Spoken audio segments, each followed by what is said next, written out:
Hello, everyone, and welcome to the predictions for 2024 webinar from Hire.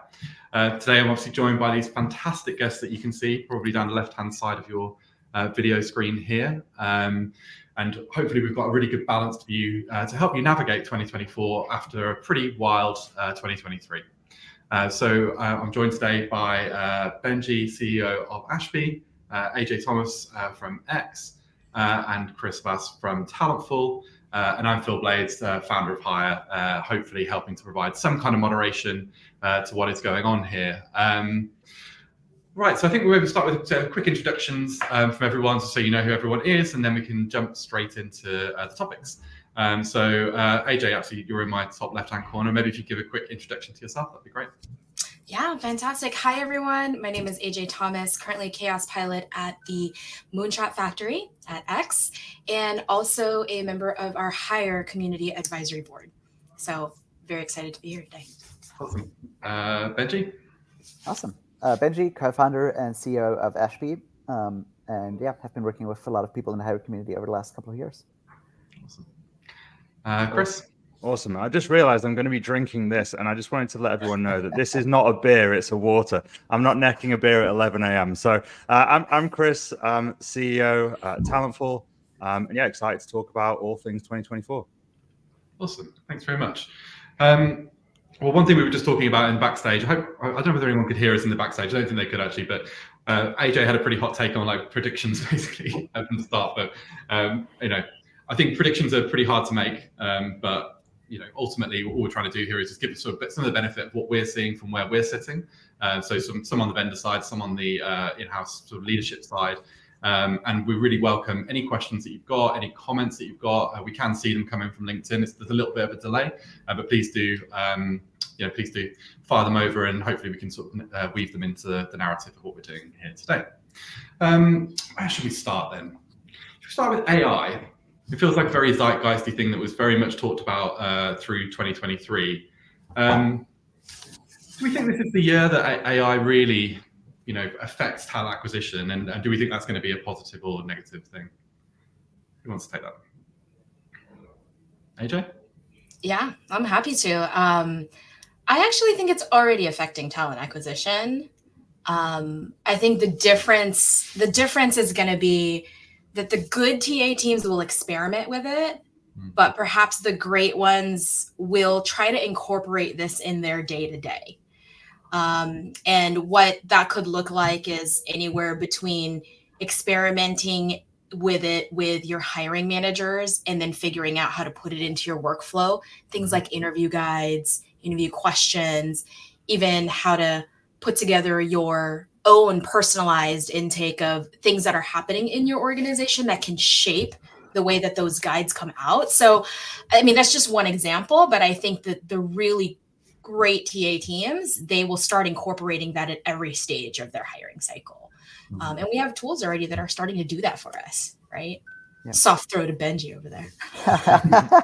Happy to jump in. But yeah, I do think the interesting thing with AI, probably this year, I think we'll start to see a little bit more of where the technology works really well today and where there may be still some limitations. It's also interesting to see just how fast, LLMs will progress from here forward. So I think there's a little bit of a question, but if you look at like GPT 3.5 to 4, unlocked a bunch of use cases. So I think one interesting thing this year will be like, will there be another step function? If not, I think there are a number of areas we have in the product today where we already can be quite helpful when it comes to things like, I want to look at your LinkedIn profile and I may want to personalize outreach to you.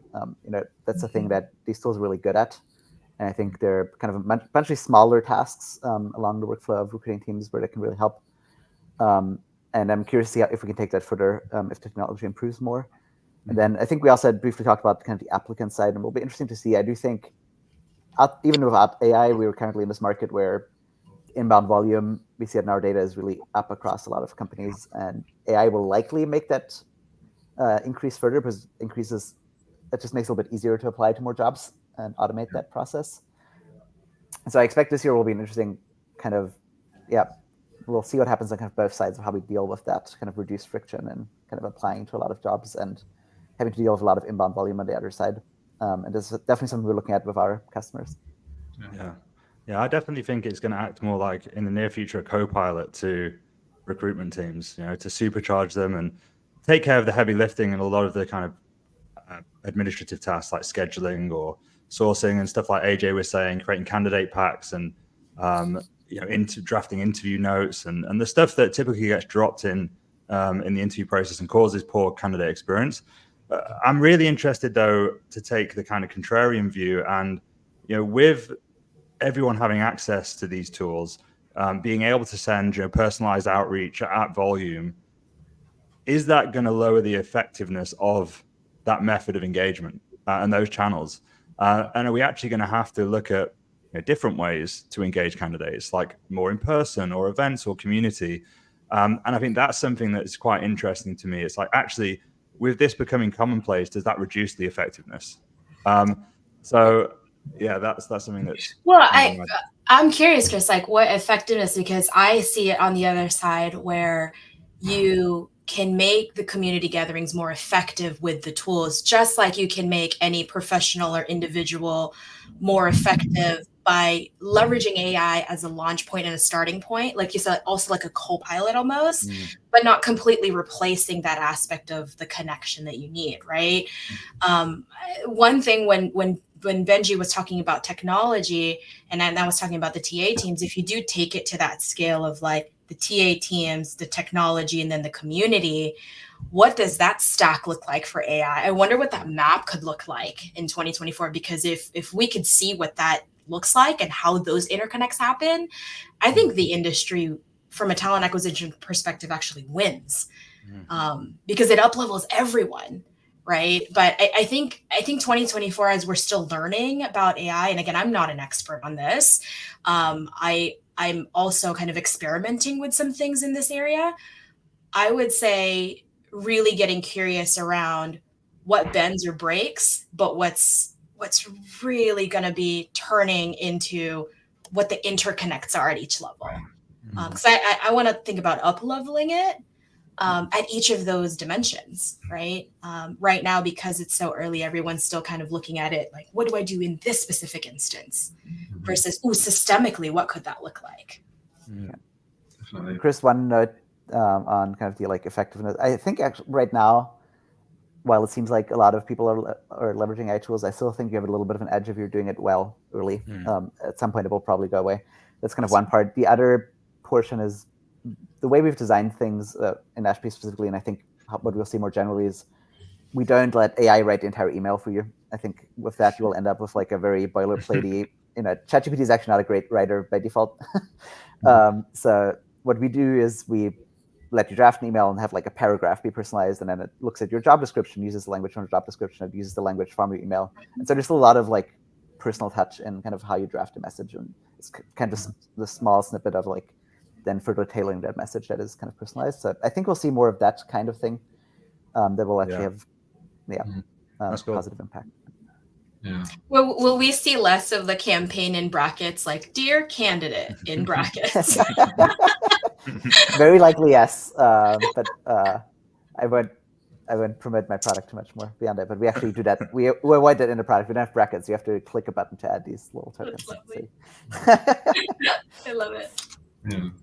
I definitely think that maybe thinking about software engineering hiring or hard hiring, I suppose really that engineers probably used to look at the messages on LinkedIn and there were all lots of like badly spelled or really badly written messages, and they would just discount those. And I think that now it's just table stakes. Like everyone should be writing at least messages that are like have good grammar, etc., etc. So for candidates now they're getting more better messages. How do they discern who they should respond to and all that kind of stuff? So I definitely think there has to be more innovation, and potentially I feel like everything's very cyclical in recruitment. I do think, to Chris's point, that almost like we go back to the old school of like the actual relationship build and the actual kind of the value of how recruiting used to be pre-LinkedIn. So yeah, I think a lot of people. One last thought that you just triggered there is like one thing I'm quite excited about is when we think about AI is kind of helping with relevancy, and again kind of both sides. I don't know exactly what it will look like yet, but you can imagine if you're on LinkedIn, you're trying to reach out to someone and the AI can detect that their engineering background just doesn't make sense for the role at all. And just the tool can just tell you and be like, hey, this person's actually just not a good fit.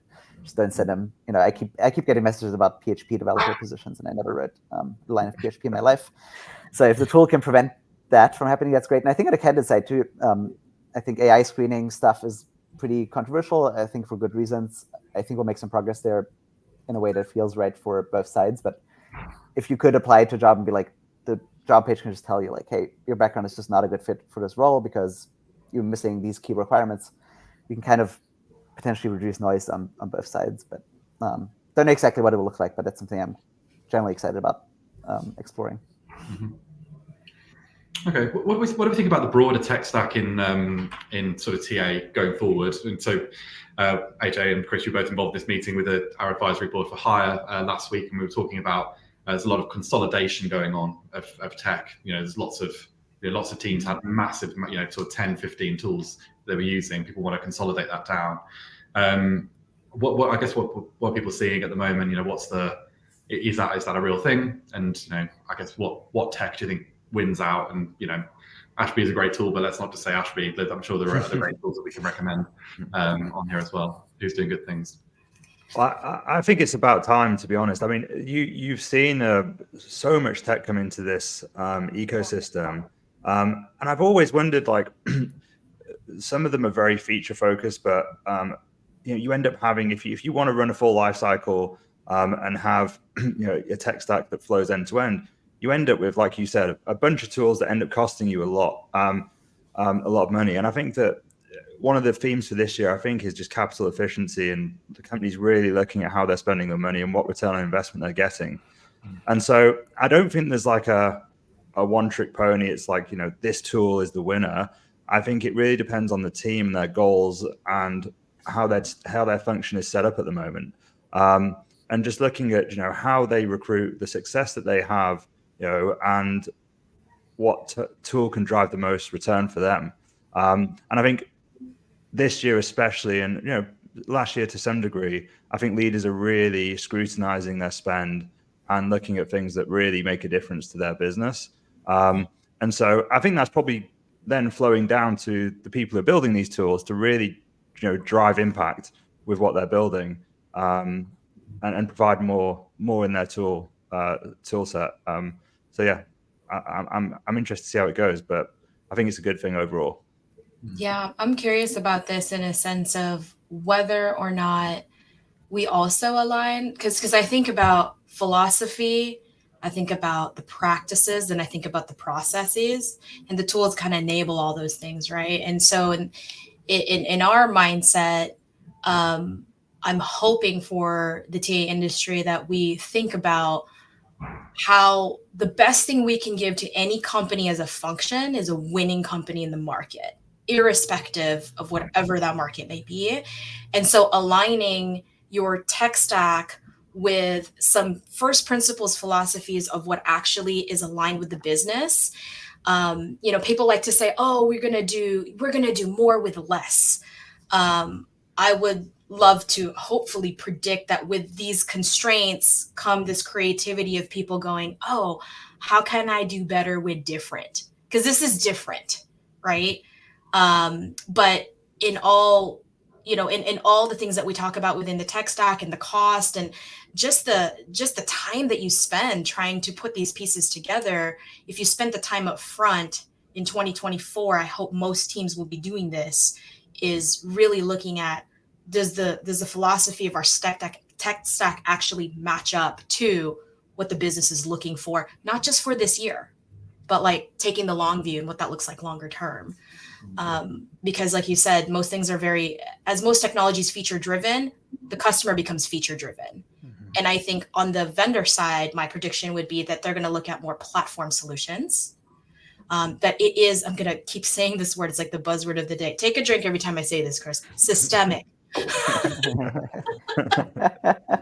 Amazing. Happy to add my point of view as well. Kind of interesting. I mean, the consolidation, definitely the theme started, probably like a year and a half ago at this point. And early on, we saw a lot of customers come to us who were just like, well, we have all these different tools. We want to keep a lot of the functionality, but we just can't, like, the business is asking us to cut down on SaaS tools. So that was like the last 12 to 18 months or so. Interesting thing we're seeing now is we are also getting a lot of customers that are not really spend constrained. Like they have a lot of funding, a lot of money, they're growing quickly, but they're still aligning around the idea of like, we want fewer tools. I think that's just like a mindset shift that's kind of taken place now over the last 18 months. And the reasons for companies like that, which are not just cost savings, but really having alignment around having everyone operate in one tool, have one set of data, have one vendor relationship, have less issues of integrating different tools. And so curious to see where that goes long term. I think for this to be a sticky trend, companies like us that proclaim all-in-one have to continue to innovate on all the different product areas that we're consolidating, because historically these point solutions came up because some of the vendors just stopped or didn't innovate fast enough and kind of made a lot of room for these startups. So I think we have a good opportunity now to consolidate, and then we just have to kind of keep innovating enough that there's not as much need for a lot of solutions around these bigger solutions. Yeah, not to say that just because you're here, Benji, but I think a lot of the reason why customers really love your platform is because you have some really awesome features that maybe they would traditionally have had to buy elsewhere. And I know that you have incredible reporting, which a lot of people love, and you're constantly adding features that mean that they don't have to go and buy, you know, multiple different products. And I think that as a user of these solutions, like having to, you know, have one product, then you have to go and sort out another like add on to the product, or you have to sort out another relationship, have another contract. You know, it's just an absolute, it's a bad user experience, frankly.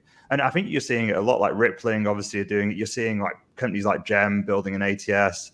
It feels like that's a trend across a lot of these companies now. I don't know how successful they will be if they weren't like natively doing that, but it's an interesting direction. Yep. Yeah. I agree. And then there's a trade-off. I think there's going to be different approaches of like Rippling is probably one of the most horizontal products. And I do think they're making a little bit of a trade-off on the depth for us. We're trying to be reasonably horizontal, but with a lot of depth. And there's like going to be different approaches. I'm curious to see what works out best in the end. But the last thing, again, from the vendor side, the thing that you get from consolidation, if you do it well, is you get to reuse a lot of the product pieces across these different modules, right? So again, reporting is like the easiest to consider example, but there are a lot of scheduling tools out there with really good reporting, but they have to build reporting from scratch in addition to the reporting it makes us in the core ATS, for example. And so the thing we can do is like reuse a lot of that. And is what allowing us to kind of innovate, even though we're covering a pretty broad area. Benji, just real quick on that, I really love the open source nature of your innovation too. And I think if there is a 2024 prediction, hopefully reality, I don't know, like if more vendors can do more of that, that can almost, you know, take away the consolidation from this term of capital efficiency to really back to what Chris was saying around user. Like, what is the user really going to be looking at this? And if you can match that with the impact of what you can make with the business, like that's probably the winning intersection. I'd love to be able to see that muscle be built well within the ecosystem versus just the vendors are doing that or the business internally is doing that. That could be really, really good. Yeah, I think everyone wants partnership. They don't really want to be a sort of customer of a just sort of off-the-shelf product. They want to feel like they're kind of part of it. And I think, you know, Ashby has done a good job of this. I'm sure there are others that have done a good job of it as well, about really listening to customers and building things that customers really want. And I think that's basically what, you know, sounds like really obvious, but like I just don't think a lot of vendors in the past have really done that. So yeah, it's interesting. Moving on, so I'm sort of hearing a lot about candidate experience at the moment. And that 2023 has been kind of a bad year for candidate experience. And obviously, you know, pretty obvious stuff going on, lots of layoffs, tons and tons of candidates coming through, but also restricted budgets, restricted headcount within TA functions as well. How do we think we can, you know, I suppose, how do we think we can improve candidate experience in 24? And it might be with reference to technology as well, doing some of the heavy lifting for us. I have a post that I want to write for a while, so I'm going to try to on this topic. But I think one, it's incredibly hard to deliver a great candidate experience right now. One is there are a ton of qualified people in the market that are not getting jobs or sometimes not even getting interviews, and some of them are frustrated, and they will be frustrated with your organization for reasons that are not related to your interview process. So there's like a limit on just how well you can do in this environment just because of the kind of dislocation in the market. So that's challenging. I think the best thing we could do, if all parties could agree, like candidates and TA teams, is like candidates should understand TA teams are small right now on average, especially given the volume of inbound, and be like, okay, if I'm not getting an interview, then I kind of need to accept that I'm not going to get a lot of feedback as to why, and I need to understand, like, even though I look really qualified and I would have gotten an interview like 2 or 3 years ago, I'm not getting it now. And then I think for TA teams, ideally, the deeper you go into the funnel, the more feedback and touch points you give to the candidate. So again, I think it's okay to reject someone with like, sorry, we just have too much inbound volume and we can't give you details on why. It just doesn't, if you're looking at thousands of applications, you can't personalize that. But if you've spoken to someone for like 2 hours or 3 hours, I think you can offer them feedback and maybe even offer them a call if you're like 5 or 6 hours into an interview process. And so I think that's ideally what I would want to happen, but I think it still wouldn't solve the problem of some people feeling kind of treated unfairly or treated poorly. But yeah, that's my blog post. I like what you said there, Benji, because what comes up for me is like the root of all frustration is misaligned expectations. You could just like apply that as a first principle to a lot of things, right? But even like rewriting your actual automated messaging that goes out to your candidates that you're doing screening that you haven't talked to, for example, what does that currently look like? Have your teams actually revisited the communications that go out to your candidates, and start small in that? If you know, those are probably low effort, high impact things. And then there's this aspect of transparency, right? And transparency in the spirit of, you know, yes, we have a lot of inbound happening right now. You know, we'd love to continue to engage with you, but what is the messaging that you're giving that is aligned to how you represent your company in the market? So I think even something as small and tactical as looking at that, you know, communications, because usually put in your ATS, you said it, you forget it. Sometimes the links work, sometimes they don't, right? Yep. The candidate sees that though. What we may not see on the back end because it's something that's part of the process, we should do some spot check and revisiting, because for the candidate and the experience, that is all that they see. And so even with a little bit of that underinvestment on the teams, like there are some first principle things we can start looking at within our process that can help actually impact that in a different way. Yeah, that's actually a great reminder. You reminded me, I spent like probably an hour or two writing that email like 2 years ago and tried to write it pretty empathetically, and I still get multiple responses a week of people like, this is the nicest rejection email I got. And so I'll maybe try to post it on LinkedIn or something. But I predict people will take that template and put it in their ATS menu. That's my prediction. You heard it here first. That's the only downside. It will be less personal, but I'm going to apply so I can see what that communication looks like. Yeah. Yeah. I think the reality is we entered like the perfect storm where we had huge recruiting teams, incredibly competitive markets, like retention issues in companies, and then almost in a matter of months, you know, teams were reduced significantly. You know, there was the highest retention companies have had, you know, lots of candidates on the market, lots of inbound. It almost flipped overnight, you know, polar opposites. And I don't think companies were ready for that change. They weren't set up for it. They weren't prepared for it, which I think caused a lot of issues. And it's obviously a very emotional time for a lot of people involved. You know, people are in really tough positions. So it feels, you know, if they don't experience, you know, like you said, AJ, their expectation isn't matched, people can take that quite personally because of the situation we're in, and there has to be empathy there. I think this is why I'm really excited about the automation and the AI component. I think this is a place that it could really help, because I feel like poor experience a lot of the time is just people are busy, they drop balls in the process, people aren't prepared enough. You know, it's these small like paper cuts that are in the process, right? And whether a manager turns up to an interview and they haven't read the notes, they've not prepared questions, you know, whether that, like you said, automated responses. And I feel like this is all stuff that can just be automated, and the funnel built ahead of time, the framework built ahead of time, and just run like clockwork. And I feel like that will take a lot of the strain out of the system. And I'm really excited about what that can do for people's just experience in the process. And the, I guess, load on recruitment teams. Because it is really hard to deal with 1,000 applicants when you've also got to do sourcing as well. You've got to speak to candidates. You know, there's a lot of work that goes into getting that end-to-end completed. That's definitely something we see and kind of also supporting the product. But if you are fortunate enough to have a rec ops team that can kind of build some automation into your ATS, for example, we do see customers do it quite a bit, where they get a list of like all stale candidates that haven't gotten an email in a certain amount of days. You can automate pinging the hiring manager. You can build reports around it, all of that. But it does require a little bit of forethought, as you mentioned. You have to kind of build that out. and kind of think about these SLAs and all of that, which not all teams have the bandwidth to do. But I think that can have a big piece of impact. And then, expectation setting, again, that's probably the biggest piece. I think AJ got that right. I so if you can put it in your communications too. Yeah, well, I have a question because we're thinking about the candidate experience for external applicants. I think 2024, one thing I'm curious about is internal applicants.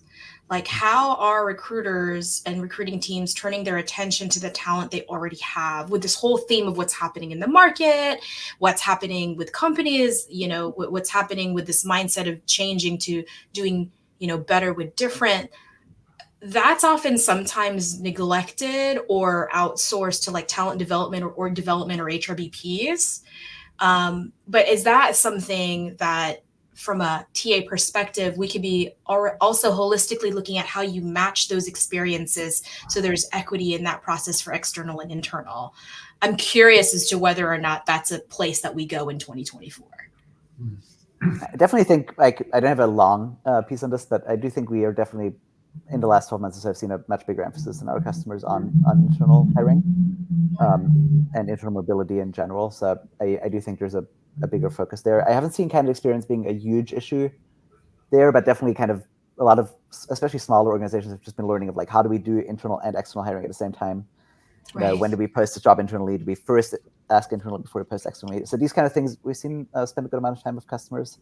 I'm curious what, Chris has anything to add. Yeah, I'm just thinking from my own experience here is that with retention being at probably an all-time high for a lot of companies, it opens up a lot more demand for internal opportunities. People are at companies for longer. They're looking at what's next for them, and so having that, you've just kind of sparked some kind of thinking for me actually of like that is a very important thing to get right, and it's actually tricky to manage that internally in the right way and the most empathetic way whilst keeping employees engaged.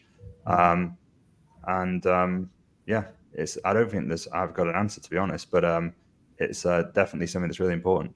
I definitely think it'll be important this year. I do think a lot of companies are concentrating on it because obviously making any kind of layoff is bad PR event, quite aside from the damage it does to individuals. So ideally you find great opportunities for people internally and keep everyone happy. And also bet the devil as well. It's much better to move someone internally when you've got all their performance reviews and you've got someone to vouch for them that they're great. So fantastic.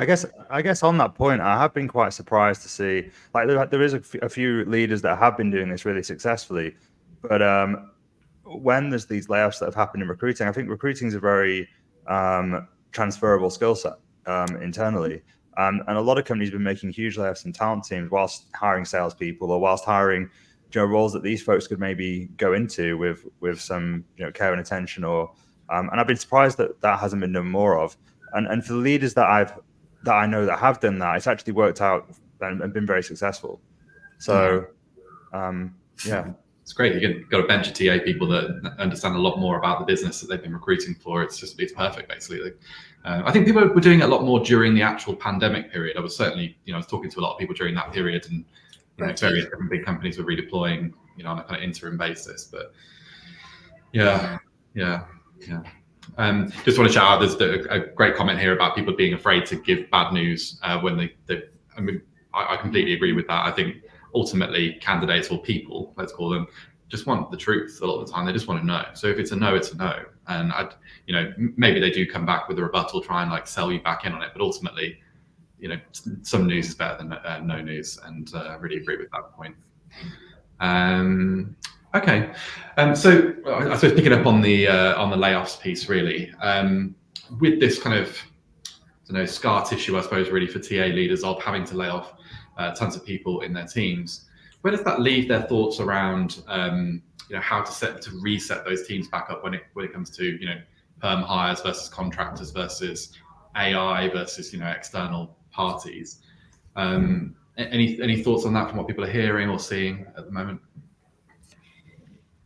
Yeah, I think this is my personal point of view on this. I think no great work is done by an individual, it's done by teams. I think in the corporate setting, what tends to happen is there's this of course, for legal reasons, compliance reasons, et cetera, there's this, full-time, part-time vendor, et cetera.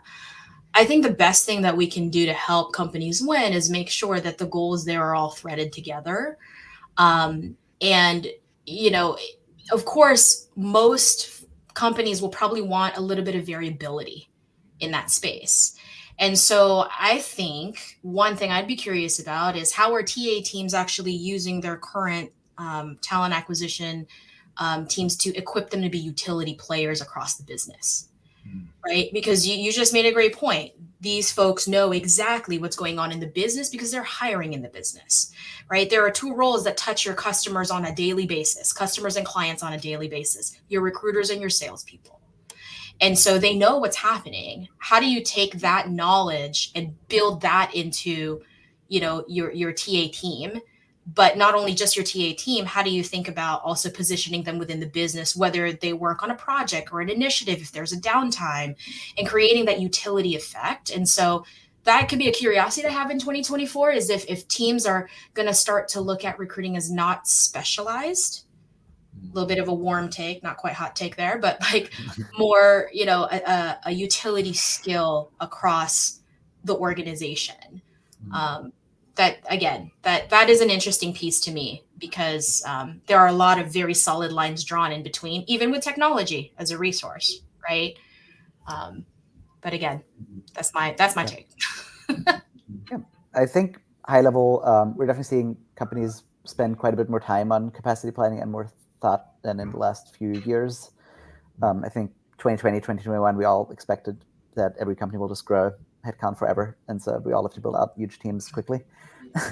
And I think now that that's no longer the case, people are trying to figure out like what is the most likely sustained headcount growth and which, are there like spikes? And if there are spikes, do we want to really build out an internal team for these spikes or not? And so I think there's a lot more thought going into headcount planning, and that trickles down to kind of how the TA team is set up. So I don't know, the right answer will probably vary quite a bit, but I think it will be just more thought put into it and there will be more blending between these different models of kind of building out a TA team. But I think most companies will want a core team that is internal, and then again figure out how fast that core team actually has to grow.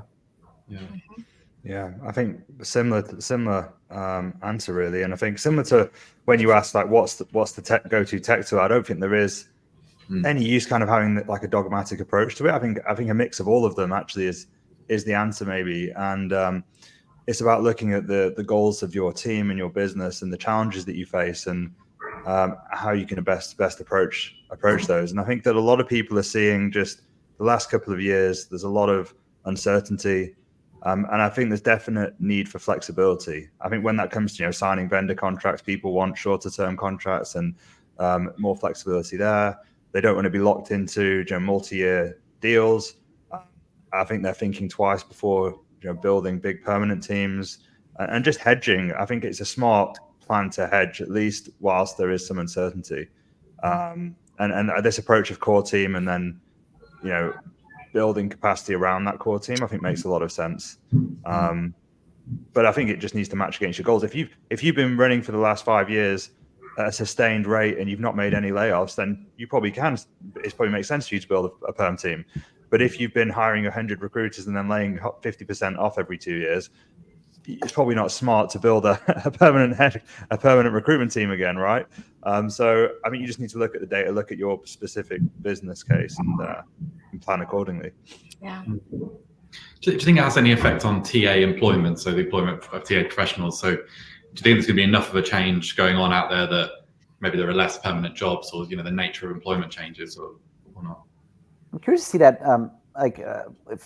If you go back to some of the charts and look at kind of the hiring activity, again 2 years ago, it's kind of wild. I remember it, but then if you look at the actual numbers, you're like, wow, that's kind of ridiculous. So I think what happened in 2020, 2021, a lot of people got pulled into tech from somewhere. I don't know exactly where from, but somewhere all these people appeared from and got added to all these companies. And I think what you're seeing now is actually, which is quite interesting, a dispersion of people that mostly maybe worked in tech or just recently joined tech and going to other industries. I think there's a ton of opportunity out there. And we're seeing kind of interesting cases where companies are joining not traditionally tech companies, but they're trying to go through some kind of digital transformation or upgrading their talent. And so I think there probably will be more than enough good opportunities out there, but there may be not all in traditional tech companies. It's kind of what I expect to see. But, yeah. I've definitely seen a few folks that I really respect go from big tech or certainly, respected tech companies into, really quite sort of legacy companies. And on one side, I think, that can bring real innovation to those companies. But then I also maybe think that maybe those are stopgap roles. So, maybe they might be there for a year, and then when tech hiring kind of turns back on again, who knows whether they come back or not. That is hard to tell. Interesting. Okay. So I guess one of the biggest debates, it's sort of slightly outside of TA, but I think it's really important to TA because we're hiring for people, is this sort of debate between return to office, work from home, hybrid. Where do you think we are now with this? Are we anywhere, or are we still in this kind of flux period where Looks no one like really three people are at home right now and one person's in an office. So that's small poll. How do you define office?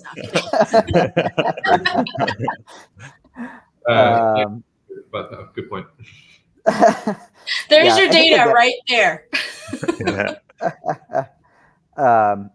Again, good question. I don't know. I think for us personally, interesting case study. Maybe when we started a company, we were 4 people and we were in office.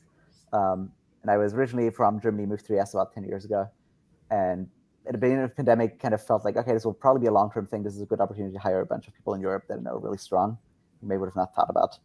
And we clearly ended up in a place where like we would never go back to not being fully flexible and remote for our particular company. And that's because for us, the access to talent and then the way we work has always been pretty asynchronous and documentation heavy and all of that. So for us, it's kind of remote forever. I think there are a lot of companies who were forced into remote and probably didn't necessarily want to do it. And you see a lot of them going back to not remote. And I think that's probably the right thing for these organizations that, again, they didn't want to do this in the first place. But I think for us, we were forced into it, but it also was quickly a conscious decision to kind of stick with it. So I don't know where we'll end up. I think the last thing, even for companies that do go back to in office, I think the tricky thing will be they will also have hired really strong performers somewhere else, and they will have to make exceptions for them. And that will just be a thing. I think that's kind of okay, and probably there's ways to navigate that. But the access to talent, I think, is going to be hard to give up for most companies. Yeah. I think for me, like, it's impossible to guess where we're going to be in 5 years from my point of view. I think there is definitely, we're going to have more remote people than we did before, for sure. But I think that right now, all is not equal. So we just went through a period of time where, clearly the employee was in control and had more power because, there was more demand for those employees. We're now in a position where there's less demand for employees. So you could argue that the company, the employee has control. And so it's really hard to tell when that dynamic shifts again, which it will, what will happen. And my initial reaction is the employee wants flexibility and wants to work remotely. So whenever that dynamic changes, there's going to be a real push towards remote working. If you want to get access to the best talent and you want to be competitive, you're going to have to give more flexibility. And that's just how I'm thinking. I think it's going to be very, very hard for companies to really bring that fully return to office. And I think a lot of companies are really trying and struggling. And I don't even have an opinion about what is right or wrong or what is the best or not. I think it's a case-by-case thing for individuals and for companies. I just think the expectation's been set now that people, since COVID, can have flexibility, and that's a really hard thing to unpick. Yeah. At the same time, there are people that do want to work in office exclusively, and so there will just be different preferences and different setups to kind of accommodate these. But AJ, No, I was just thinking about RTO, return to office, and I wonder if you'd substitute the return to like role to office, like what roles are important to be in office, and then also like the thought that comes to me is like what conditions have in the pandemic, what companies have set up conditions so that they can sustain that remote working. I mean, what I've seen in different companies, also in the startups that I'm advising, and kind of what they're thinking about in this space is it's almost like an argument if it's either you're in the office or you're not, and if it's hybrid, it's kind of like you're neither here nor there, right? And I kind of want to bring that back to, well, what is the role, right? What is the role? What is the philosophy of the culture you are trying to create? How do you define return? right? And whether, you know, some companies are a return to community. Like, what are you really seeking to do that? And I would say, like, for larger companies, because I'm seeing a lot of articles out there for like the mandating of the return to office. I'm curious as to whether or not those, you know, mandates are really going to be sustainable, as you said, Chris, because there's going to be more people that are going to be remote. And at the end of the day, pre-pandemic, employees did want something very consistent, which was flexibility. The pandemic opened up the doors for flexibility to then be a conversation and be something that was actually possible. And so it was like this radical experiment that happened literally overnight.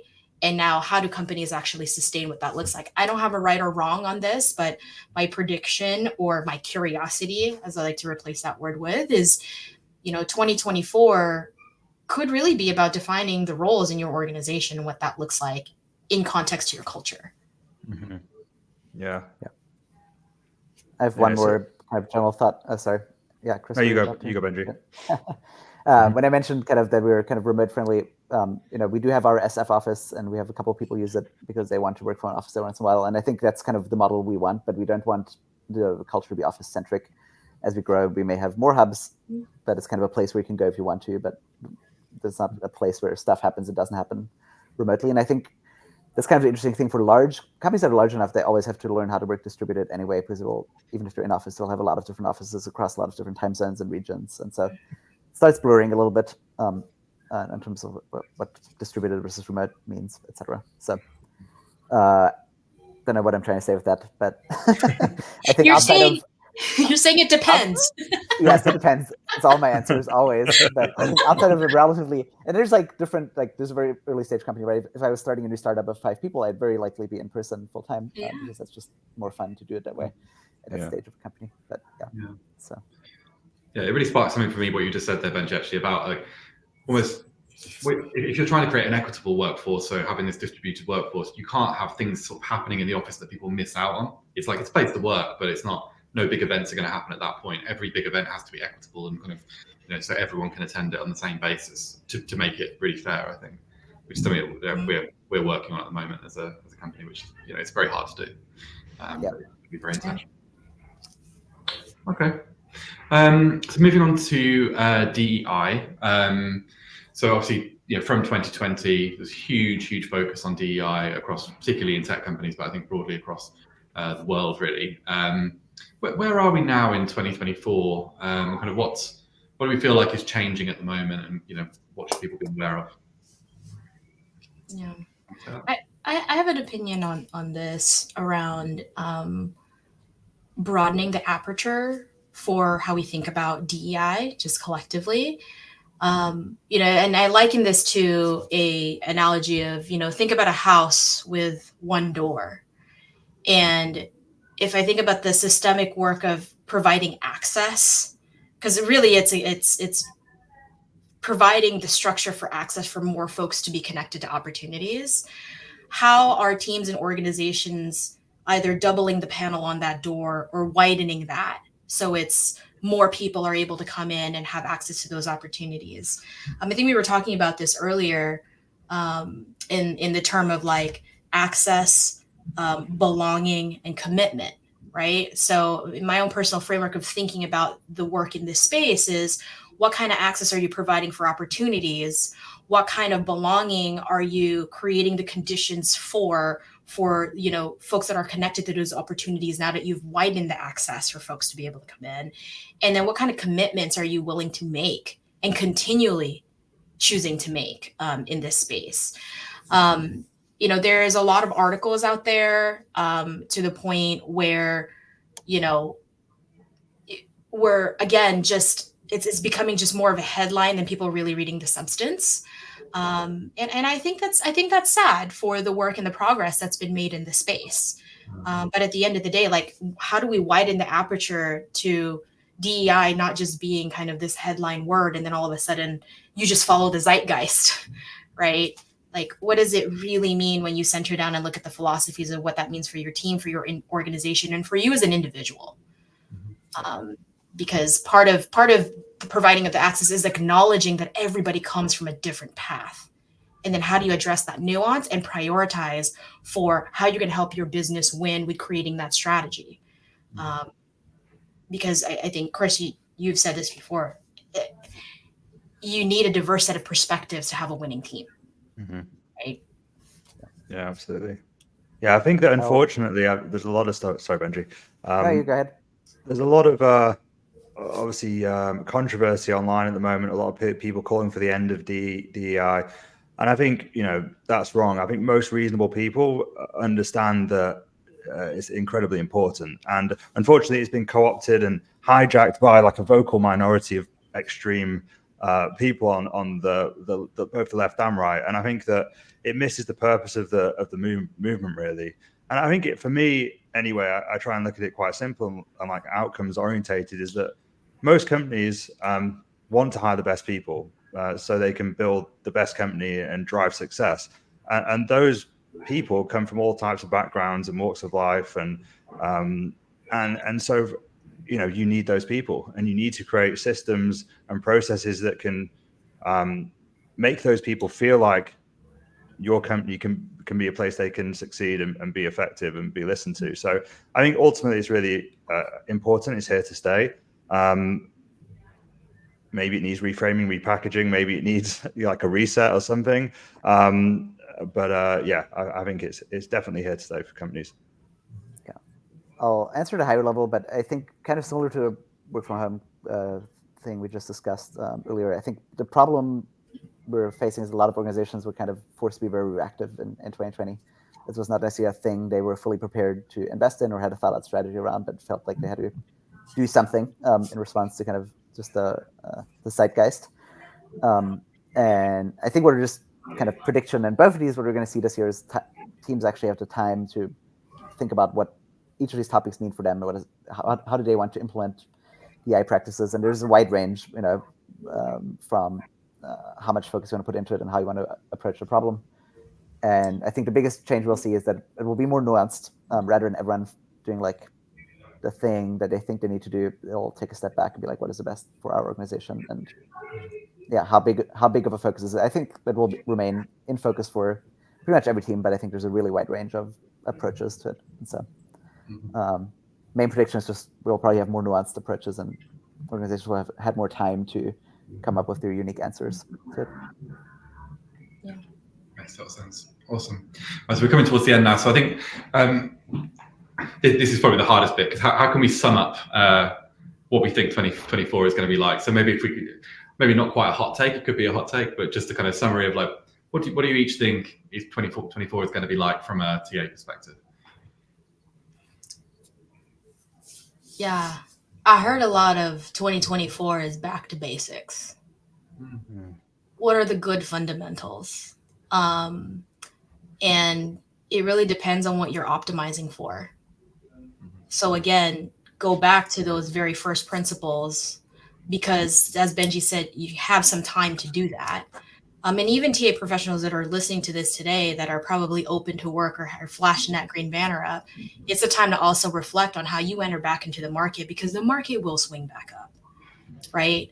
And how do you take some of the learning and curiosities from the basics and apply that into whatever the new variables are going to be? So I would say it's 2024, back to basics. Yeah, Chris, I'll let you go. I'm still trying to come up with a catchy tagline. It's not my thing. I think on a similar line to AJ, really, I think it's about thoughtful leadership. I think, and I think in 2021, 22, I'm guilty of this too. Maybe got carried away. Right, the market was pretty insane, and I think people are now pausing and thinking, well, actually, let's look at the data. Let's think about the outcomes that I want. What's actually important here?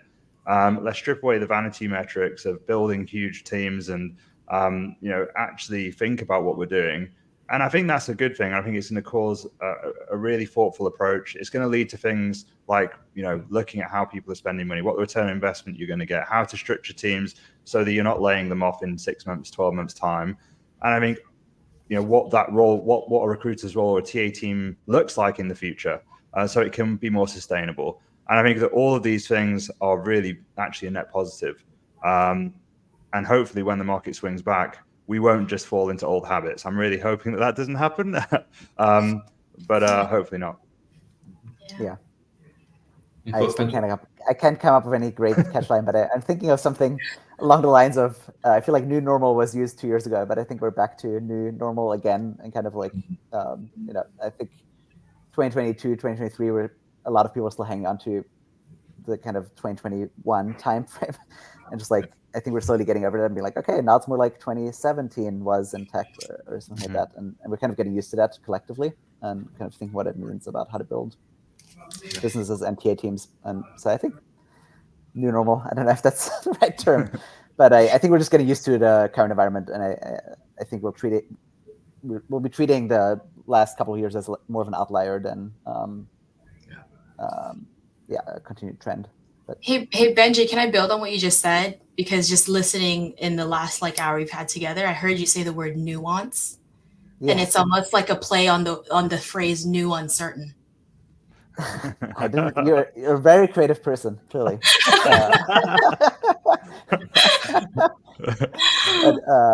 But yes, you did. I'm one letter away from AI, Benji. That's why.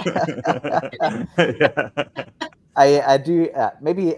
This is again separate blog post. But think for yourself is something I would use as my life tagline, and it might be somewhat of a theme for some of the topics we talked about today. But absolutely. Well, thank you to all the guests. Thanks, AJ. Thanks, Chris. Thanks, Benji, for all the informative topic and the answers and all that kind of stuff. I think we really got some good things out there. Hopefully, it was really valuable for you as audience today. Please do let us know in the comments if you liked it. This webinar is hosted by Hire. If you're not in the Hire community at the moment, you can go to hirehq.com and sign up. It's just for internal TA professionals. We have around 12,000 members around the world, predominantly in Europe and the US. So please come join the conversation. So thank you very much, everyone, and hopefully we'll see you soon. Thanks so much. Bye, everyone. Bye. Bye.